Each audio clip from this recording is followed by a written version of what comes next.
E como vocês começaram a vinícola, vocês decidiram, vamos fazer e construíram ela, Isso, a cantina. isso. Então vocês já construíram no modelo que seria aprovado. Isso, a gente construiu, claro que tivemos que fazer algumas mudanças, algumas coisas por conta do mapa, mas nada que não desse para fazer, né.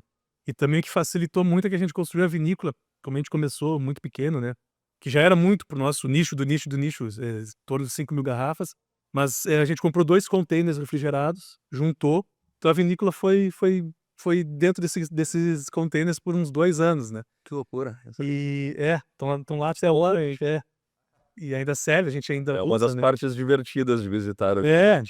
Porque o primeiro investimento grande que a gente fez, já estou misturando as assuntos, Vamos lá, né, mas vamos lá. foi na câmara fria. Porque como a gente compra uvas, né, nossos principais, parceiros estão a cerca de 2 horas, mais ou menos, da vinícola, que é Campos de Cima da Serra, para evitar oxidação, para evitar qualquer outra coisa, e a gente que vinifica de forma natural, sem usar absolutamente nada, precisa da uva com a melhor qualidade possível, né.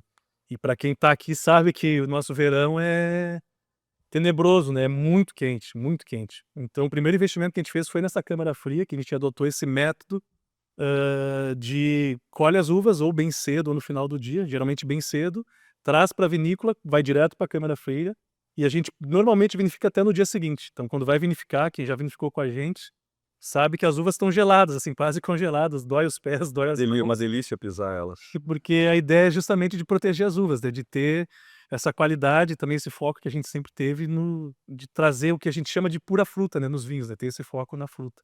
Mas voltando ao mapa foi isso, assim, não foi nada muito mirabolante, tanto que a partir daí outros produtores começaram também a registrar. Muitas vezes as pessoas provavelmente nem sabiam que era ou não sabiam que era possível ou talvez o argumento que permeava esse meio era de que era impossível, e aí para você ter a disposição de ir lá e fazer mesmo levando um não, acho que a galera já não ia por esse motivo, entendeu? Você cria um mito, né. Exatamente, a partir do momento em que vocês fizeram, meio que abriu a porteira para o resto, eu acho que foi, Sim. acho que esse pioneirismo foi importantíssimo. E voltando para o teu ponto, é surreal essa história do mapa de vinho ser só uva, né, porque é uma coisa que é debatida. O Cris, quando foi no podcast na segunda temporada, fez um post sobre isso que viralizou. Um dos posts meus que mais viralizou é um vídeo que eu falo que a maioria dos vinhos não são feitos só de uva.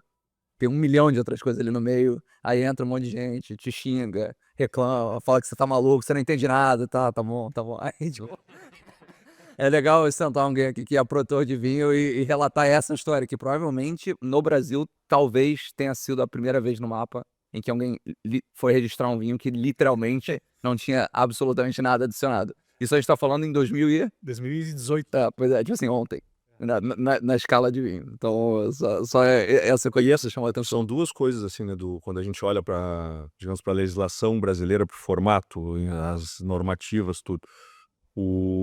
Uma é essa de o que é o vinho, como é que faz ele, que é essa de não ver os ingredientes ali, não, até então não compreenderem que o vinho, até pouco tempo atrás, sempre foi feito assim.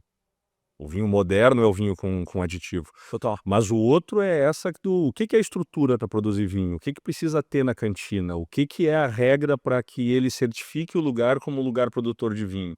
A absoluta maioria das vinícolas, dos produtores que nós bebemos quando viajamos, dos importados que chegam aqui e que são vendidos, vinhos super valorizados, a absoluta maioria deles não teria registro no mapa se fosse no Brasil. Porque a estrutura que eles têm lá não casa com o que diz na instrução daqui. E isso, os caras produzem há quantos anos, os caras são referência para nós, para todo mundo. E eu lembro do episódio, o Daniel da Vinhas do Tempo aprovando o mapa, na penúltima visita, ele teve que ter mais uma porque faltava um detalhe na visita dele. Ele não tinha um lugar dentro que tivesse uma plaquinha aditivos enológicos, produtos enológicos. E ele disse, não, mas como é que eu vou ter isso? Eu não uso produto enológico. Ele disse, não, mas tem que ter um lugar, tá aqui na instrução, ó, tu tem que ter em algum lugar aqui um negócio com uma plaquinha produto enológico. Isso na época que ele fez precisava ter.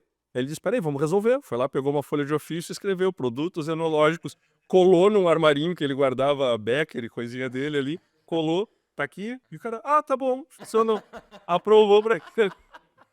Então são umas coisas quando entra nisso que é muito causos, né. Ah, burocracia Brasil, que a gente conhece. Brasil depende muito disso também, né, da pessoa que tá cuidando, né, a gente vê muito isso com os amigos importadores também, né. Tu tem a sorte ou o azar de quem que vai ser a pessoa Total. responsável que vai ou facilitar ou complicar, né. Mas, cara, voltando pro começo da Vivente, foi a primeira safra, você falou que foi 2018, 2018. 2018 foi o ano em que vocês vinificaram, pela primeira pela vez, primeira vez. oficialmente, né, vivente. Perfeito. O que vocês vinificaram na primeira safra? A gente fez praticamente todos os vinhos que a gente ainda faz, a gente fez, o tinto de Pinot Noir e Cabernet Franc, Tá. branco de Chardonnay, branco macerado de Sauvignon Blanc e os espumantes, Chardonnay Pinot, Pinot Chardonnay e Glera Chardonnay. Talvez eu esteja esquecendo de mais algumas.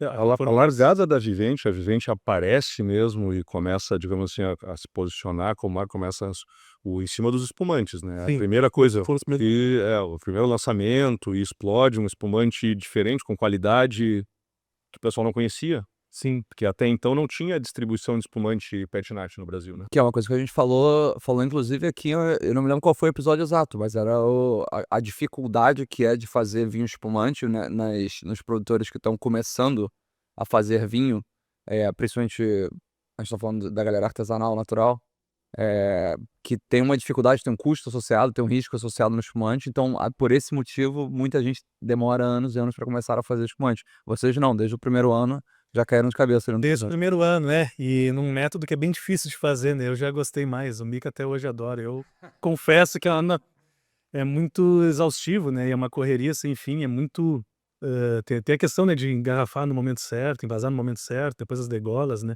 mas os espumantes foram realmente o ponto de partida, assim, foram os cartões de visitas da Vivente, né, pro Brasil, porque foram os primeiros lançamentos. A gente produziu no começo de 2018, né, na safra, e até acho que a gente se adiantou, acabamos lançando os vinhos antes do tempo, tanto por falta de experiência, como também por necessidades financeiras. Óbvio. No meio do ano a gente já estava lançando os espumantes e logo em seguida os vinhos tranquilos também. E e foi isso, assim, os espumantes que acabaram nos projetando nesse primeiro momento, né, para o mundo gastronômico no Brasil, né. Eu acho que nós fomos segundos produtores, o Daniel Lopes da Vinhas do Tempo já havia produzido Pet Nat um ano antes. Acho que nós somos os segundos ou tivemos essa segunda leva, assim, que aí teve essa invasão, né, dos espumantes ancestrais, né, de método ancestral no Brasil. Essa invasão foi boa. E ao longo dos anos de 2018, pra 19 e 20, vocês sentiram alguma mudança na vinificação de vocês, no estilo, na filosofia que seja? Como é que você compara a trajetória da Vivente dos últimos 6 anos, né, 6 anos vinificando? Como é que mudou o estilo de vinho para uma pessoa que provou os 18 e agora tá provando os 23, 24? Ah, sem dúvida a qualidade está bem superior, né, a gente ainda está engatinhando, né, a gente ainda não sabe fazer vinhos, ano após ano a gente vai aprendendo um pouquinho mais, né, e a filosofia eu acho que é exatamente a mesma, o que mudou mesmo foi a qualidade, assim, de entender o que fazer, o que não fazer de acordo com a safra. A gente deu muita sorte que no primeiro ano, 2018, que foi a nossa estreia, a gente pegou uma safra abençoada, uma safra muito boa. E foi legal que legal não foi, né, mas para aprendizado foi muito importante que logo em seguida, em 2019, a gente pegou uma safra que foi horrível, horrível em todos os sentidos, choveu muito, as uvas colhidas muito verdes, e logo em seguida já foi tipo um tapa na cara para: "Opa, o que a gente fez em 2018 funcionou, 2019 não vai ser bem assim, né". Aí 2020 a gente já deu acho que o primeiro salto de qualidade nosso, de vinhos um pouquinho, acima da média, assim, que até o Christian provou, principalmente Chardonnay Pinot espumante, né.